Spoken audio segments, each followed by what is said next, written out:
Hello বন্ধুরা, তোমরা সবাই কেমন আছো? আশা করি সবাই ভালো আছো। তো আজকে দেখতে পাচ্ছ কতগুলো মোটা 5 টাকা কয়েন আমার সামনে দেখতে পাচ্ছ। তো এই মোটা 5 টাকাগুলোর মধ্যে কোন কয়েনটা দামি তোমাদেরকে আমি আজকে এই ভিডিওতে জানাবো। তো তোমরা ভিডিওটা দেখতে থাকো, আমি তোমাদের দেখাই। আমার হাতে দুটি 2004 সালের কয়েন দেখতে পাচ্ছ। এটা মুম্বাই মিন্টের, এটা কলকাতা মিন্টের। যদি সালের নিচে কোনো কিছু না থাকে, কোনো ডট বা কোনো বিন্দু কিছু না থাকে, সেটা হচ্ছে কলকাতা মিন্ট। আর এখানে দেখতে পাচ্ছ ডায়মন্ড চিহ্ন রয়েছে, এটা হচ্ছে মুম্বাই মিন্ট।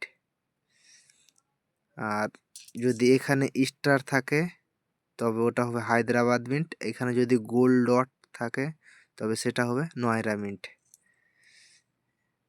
ইন্ডিয়াতে 4টা মিন্ট থেকে কয়েন ছাপাই: বোম্বাই, হায়দ্রাবাদ, কলকাতা আর নয়ডা।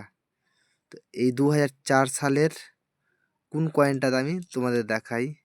তো এখানে তো আমার কাছে 2004 সালের যেটা হায়দ্রাবাদ মিন্টের কয়েন ওটা তো নাই, কিন্তু সালের নিচে হবে স্টার হতে হবে।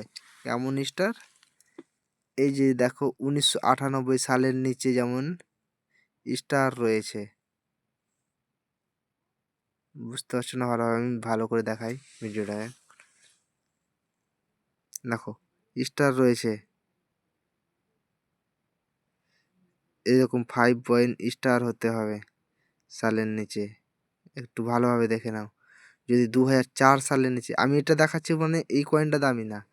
যদি 2004 সালের নিচে এই রকম কয়েন থাকে, মানে স্টার থাকে, তবে ওই কয়েনটা দামি। 2004 সালের কয়েনটা, ওই কয়েনটা প্রতি পিস 300 টাকা থেকে 800 টাকার মধ্যে বিক্রি হয়। কয়েনের কন্ডিশন অনুযায়ী কয়েনের দাম নির্ধারিত করা হয়।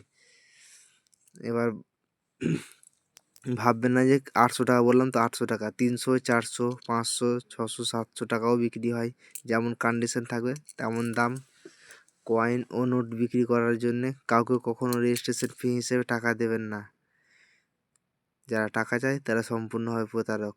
এই রকম নতুন নতুন ভিডিও আপডেট পেতে পেজটাকে সবাই ফলো করবে আর লাইক, কমেন্ট, শেয়ার করে বন্ধুদের মাঝে ছড়িয়ে দিবে। ধন্যবাদ। এটাই হচ্ছে হায়দ্রাবাদ মিন্টের কয়েন, সালের নিচে স্টার রয়েছে, ভালো করে দেখে নাও।